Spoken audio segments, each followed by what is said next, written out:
बऱ्याचदा असं दिसून येतं की लग्नाला जास्त वर्षे उलटून गेली की नवरा बायकोच्या सुंदर नात्यात दुरावा निर्माण होऊ लागतो.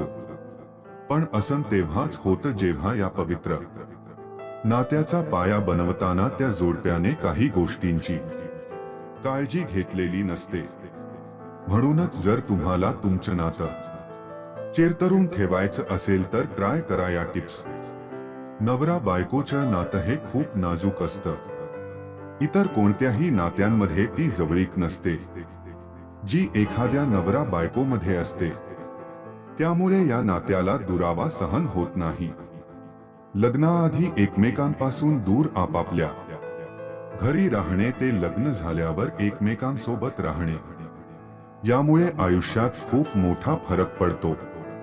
प्रेम अधिक वाढतं, कारण आपलं आवडतं माणूस आता 24 तास आपल्या सोबत असणार असतं. पण कधी कधी लग्नानंतरचं हे नवीन प्रेम जास्त वेळ टिकत नाही आणि जबाबदाऱ्या, कार्यालयीन जीवन, इतर कामे यात व्यस्त झाल्याने नात्याकडे पाहायला वेळ नसतो. अशा वेळी नवरा बायकोमध्ये दुरावा होऊन खूप समस्या निर्माण होतात. कधी कधी नातं तुटतं. सामान्यत होणाऱ्या घटस्फोटांच्या मागचं कारण हेच असतं. त्यामुळे जर तुम्हाला थोडी जरी जाणीव झाली की तुमचं नातं त्या दिशेने चाललं आहे तर आवर्जून आम्ही सांगतो आहोत त्या गोष्टींकडे लक्ष द्या आणि नातं सांभाळा. संवाद कमी होऊ देणे. नात्यात दुरावा तेव्हाच निर्माण होतो जेव्हा त्या संवाद उरत नाही. जर नवरा बायको एकमेकांशी बोलले नाही, त्यांनी एकमेकांसमोर मनातल्या गोष्टी मोकळ्या केल्या नाहीत तर प्रेम राहील कसं? त्यामुळे शक्य तितका एकमेकांशी बोला. आयुष्यात अनेक काम असतात, पण त्यातून अगदी 10 मिनिटे वेळ काढून तरी आपल्या जोडीदाराला द्या. तुमच्या आवडत्या व्यक्तीला तेच हवं असतं की माझ्याशी काही क्षण का होईना प्रेमाचे 2 शब्द बोलावे. त्यामुळे संवाद होण्यातून गैरसमज वाढू द्यायचे नसतील तर एकमेकांशी शक्य तितका जास्त संवाद साधा.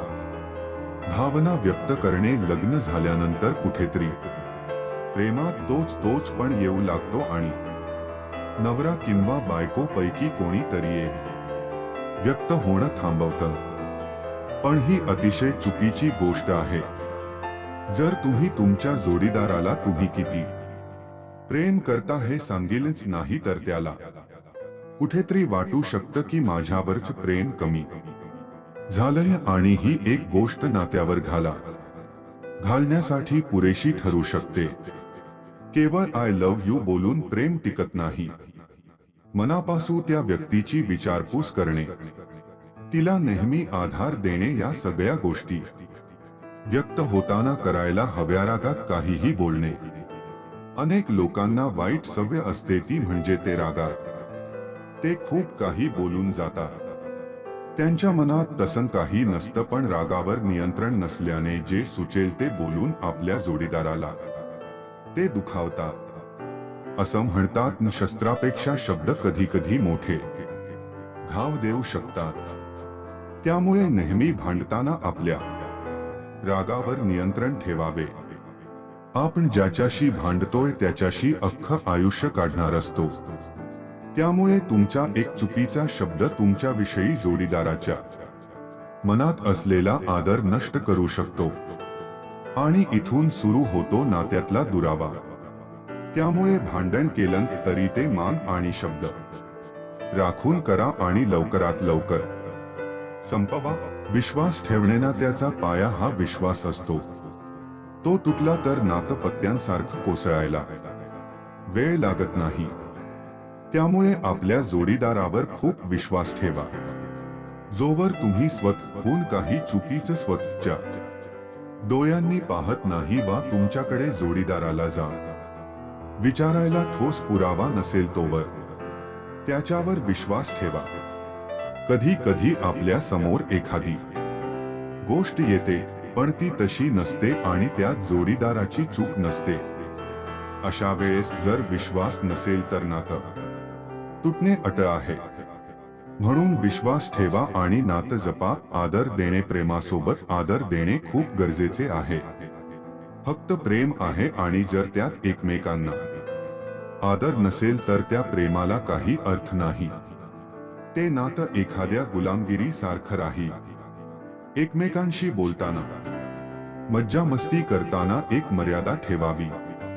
इतर नातेवाईकांसमवेत असताना एकमेकांना सन्मान द्यावा.